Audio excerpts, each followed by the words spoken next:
इस बार के जो उपचुनाव होने जा रहे हैं, वहां से समाजवादी पार्टी के प्रत्याशी सांसद रहे तेज प्रताप यादव ऐतिहासिक वोटों से जीत करके जाएंगे। मैं करहेल की जनता और मैनपुरी की जनता का बहुत धन्यवाद और आभार प्रकट करूंगा। यहाँ के लोगों ने समाजवादी पार्टी का, नेताजी का हमेशा साथ दिया है।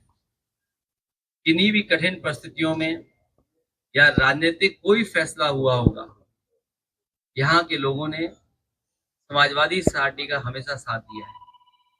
करहेल उपचुनाव में जो होने जा रहा है, ये वो विधानसभा है जहां की जनता समाजवादी पार्टी को हमेशा चुनती रही है। और इस बार के चुनाव में मैं कह सकता हूं कि पहले से ज्यादा समर्थन है। हर वर्ग के लोग साथ हैं, हर वर्ग के लोगों का सहयोग और समर्थन मिलेगा। परिणाम बहुत ऐतिहासिक होने वाला है करहेल विधानसभा। जहां तक भारतीय जनता पार्टी का सवाल है,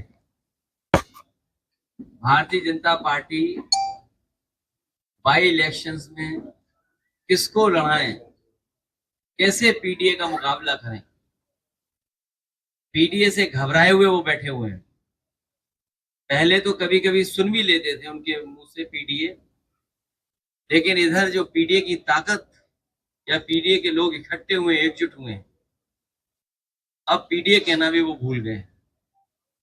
और इसलिए भूल गए हैं कि पिछले जितने भी फैसले उनके हुए हैं और पूरा कार्यकाल उठा करके देख लें, सबसे ज्यादा भेदभाव, सबसे ज्यादा अन्याय, सबसे ज्यादा भेदभाव का शिकार अगर कोई हुआ है तो ये पीडीए परिवार के लोग।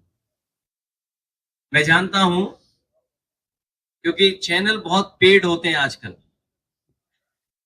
जिस तरह से एक नई संस्कृति है, नई टेक्नोलॉजी के साथ प्रीपेड चलते हैं, prepaid post paid.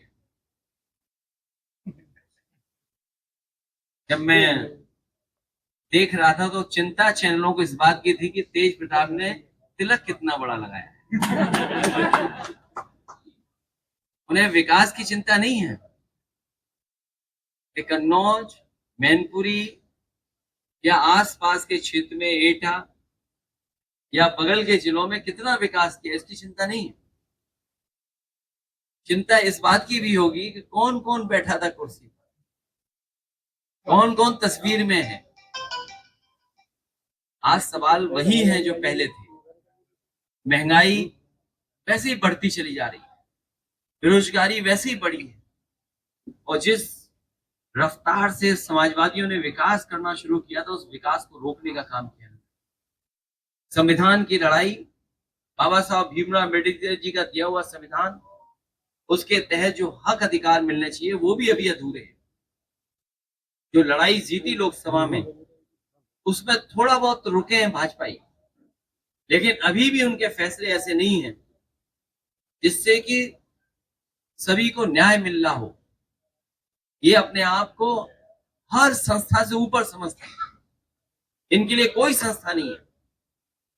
Bharatiya Janata party के लोग अपने इशारे पे चला रहे हैं। ये सदस्यता कम कर रहे हैं, जमीनों पे कब्जा ज्यादा कर रहे हैं। इनकी जो सदस्यता चल रही है वो कम चल रही है, लेकिन जमीनों पे कब्जा ज्यादा चल रहा है। इतना भ्रष्टाचार, बेईमानी, लूट कभी नहीं होगी जितनी इनकी सरकार में होगी। बहराइच की घटना को लेकर बहराइच जो कुछ हुआ है, मैं अपने पत्रकार साथियों का धन्यवाद देना चाहता हूं, और खासकर उन यूट्यूबर्स को, उन तमाम सोशल मीडिया के लोगों को जिन्होंने निष्पक्ष होकर के सच्चाई सामने लाने का काम किया।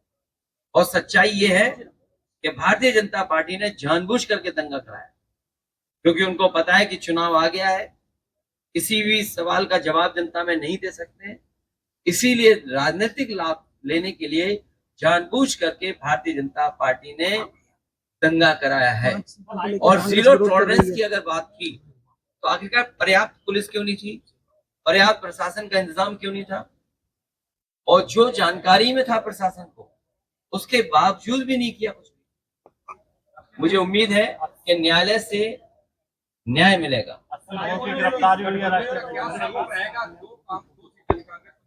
अब भारतीय जनता पार्टी जिसको चाहे उसको गिरफ्तार कर ले, पत्रकार साथी भी गिरफ्तार हो जाते हैं।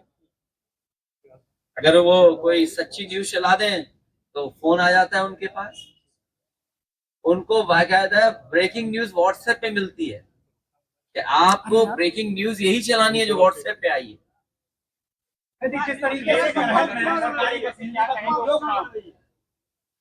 बहरहाल की जनता के सामने किसी तरह का दुरुपयोग नहीं चलेगा। सामने से दुरुपयोग दिखाई देगा, लेकिन वही अधिकारी कहेंगे अरे जीत तो आप ही रहे हो, हम समर्थन आपका ही कर रहे हैं। अध्यक्ष जी, नामांकन प्रक्रिया शुरू हो चुकी है, लेकिन अभी तक प्रत्याशी नहीं पहुंच पाए सीटों पर। अभी चाचा ने जो कहा वो ठीक कहा कि उनके पास प्रत्याशी नहीं है, ढूंढ रहे हैं। चंद्रचूड़ को लेकर क्या कहेंगे? कांग्रेस कह रही है कि हम चुनाव नहीं लड़ेंगे, नाराजगी दिखा रही है। अभी नामांकन चलने समय है, ये हम दो दलों की बात है, हम लोग रास्ता निकालें। कानूनी पेचीदगी का स्वरूप दिया गया, लेकिन ऐसा कुछ है नहीं, क्या कारण है?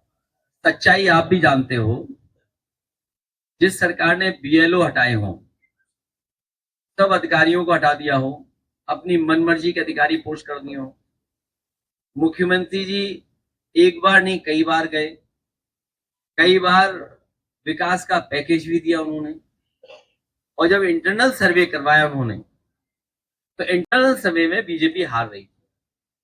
फिर मुख्यमंत्री ने बार बार कार्यक्रम लगाया और बार बार कार्यक्रम लगाने के बाद सर्वे करवाया, उसमें भी बीजेपी हार रही थी। अध्यक्ष जी, करेल में डिप्टी सीएम आए हुए थे, वहां पर 69,000 जो शिक्षक भर्ती के अभ्यर्थी थे वो प्रदर्शन कर रहे थे, उनके ऊपर एफआईआर दर्ज की गई है, उनको जेल भेजा गया डिप्टी सीएम के प्रोग्राम में। मैंने पहले भी कहा आपसे कि ये किसी को न्याय नहीं दे सकते। भारतीय जनता पार्टी किसी को भी न्याय नहीं दे सकती। जो न्याय नहीं दे सकता वो सम्मान भी नहीं कर सकता। और लोकतंत्र की खूबसूरती यही है कि अगर कोई विरोध कर रहा है, कोई नाराजगी है, तो कम से कम उसकी बात सुननी चाहिए। ये जो सत्ता की ताकत से जो मुकदमे लगाए या जेल भेजा है या उनको परेशान किया जा रहा है, यही जनता है, इनका हिसाब किताब करेगी इस चुनाव। एक बार मुख्यमंत्री को कई बार रोजगार के मेले, विकास के मेले दिखाई। अब सरकार पे उतना समय नहीं है जितना समय था उन पर। जितनी सरकार चल रही है अब उतना भी समय उनके पास नहीं है। ये सरकार जाने वाले लोगों की है। जनता इनको इस चुनाव में हरा करके विदाई का रास्ता खोल दे। बीजेपी खाद को लेकर मारामारी चल रही है, कहीं खाद नहीं है। और अभी मान लीजिए धान तैयार होने जा रहा है, क्या सरकार का इंतजाम है कि किसानों को सही कीमत दे देंगे? जिन लोगों ने कहा कि किसानों की आय दोगुनी कर देंगे, धान तैयार हो गया, क्या तैयारी है धान खरीदने की? किसानों को पराली जलाने से रोका जा रहा है, लेकिन ये पराली वाला बड़ा सवाल है। सरकार को किसान के साथ अन्याय नहीं करना चाहिए। एक सवाल है, अभी इलेक्शन के दौरान भी आप एलन मस्क में भी सवाल करेंगे, इवन अमेरिका में भी हाँ, जिस तरह टेक्नोलॉजी आगे बढ़ रही है और टेक्नोलॉजी से कई बार आपको सूचनाएं मिलती हैं, टेक्नोलॉजी के माध्यम से घटना हुई है। आज ही के अखबार में पढ़ा गया है और किसी अखबार में यह सूचना दी गई है कि सबसे ज्यादा घटनाएं जो आपके टेक्नोलॉजी के माध्यम से होती हैं वो सबसे ज्यादा उत्तर प्रदेश में हो रही हैं। चाहे वो एटीएम से टेक्नोलॉजी के माध्यम से पैसा निकालना, किसी का कार्ड मिसयूज करना, इस तरह की घटनाएं सबसे ज्यादा हो रही हैं। और एआई आने के बाद बहुत सी चीजें बदल रही हैं। जर्मनी जैसा देश जो विकसित है वो अपने यहां कहता है कि अगर ईवीएम इस्तेमाल होगी तो वो अनकॉन्स्टिट्यूशनल होगी।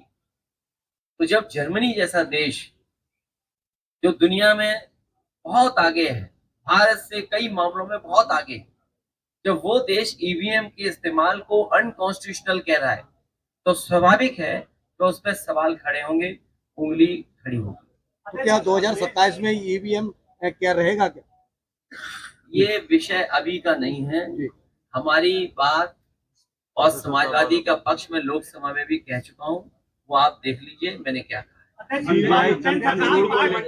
आदित्यनाथ हर प्रचार में ये कहते हैं कि बटोगे तो कटोगे, इस तरह के बयान को आप किस तरह देते हैं? हर प्रचार में ये वो समाजवादियों को बता रहे हैं और पीडीए परिवार को कह रहे हैं कि सब लोग एक हो जाओ। केंद्र की सरकार पार्टी तकनीकी की बात करते हैं, एक बम एक सूचना आ जाती है, हवाई जहाज वापस करा लिए जाते हैं और हम विदेशों में ट्रिलियन की बात कर रहे हैं। मेरे पत्रकार साथी, आपको मैं याद दिलाना चाहता हूं, उत्तर प्रदेश के मुख्यमंत्री जी ने कहा था कि विधानसभा में आरडीएक्स आ गया है, और जब उसकी जांच हुई तो पता लगा है वो खैनी वाला मसाला था कि वो जो कभी कभी लकड़ी के में इस्तेमाल होता है। तो ये बात तो विधानसभा की मैं कह सकता हूँ। अगर ये बम वाली बात आ रही है तो सिक्योरिटी बढ़ानी चाहिए सरकार को, और सरकार की भी मंशा यही होगी कि सिक्योरिटी बढ़ जाए। अब कहाँ की सिक्योरिटी बढ़ाना चाहते हैं या डराना चाहते हैं, ये तो सरकार ही बेहतर बता पाएंगे। लेकिन बड़े बड़े सवाल खड़े हो रहे हैं, बड़े बड़े सवाल खड़े हो रहे हैं। हालांकि वो समय नहीं है उन बातों को कहने का। कनाडा जैसा देश कुछ बात ऐसी कह रहा है जिससे भारत का सम्मान को ठेस पहुंच रही है। अमेरिका भी वही बात कह रहा है, और हम और आप लोग अखबार में कई ऐसी सूचनाएं मिल रही हैं, पढ़ रहे हैं हम लोग, जिन पर स्वाभाविक है चिंता करना पड़ेगा। आप बेहतर समझते हैं किन बातों को मैं कह रहा हूँ। अध्यक्ष जी, बीजेपी के लोग लगातार ये कह रहे हैं कि अयोध्या में जो हार मिली है उसका बदला अगर ले सकते हैं तो कन्हैया जीत कर ले सकते हैं। ये और मिल्कीपुर फिर बदला ले लेगी बीजेपी से तब। जी अभी प्रोफेसर साहब ने विवादित बयान दिया सीबीआई को लेकर, क्या उसको लेकर मेरी जानकारी में नहीं है। सुप्रीम कोर्ट के सीआई साहब का सब सम्मान करते हैं, और हम तो बहुत सम्मान करते हैं, बहुत सम्मान करते हैं।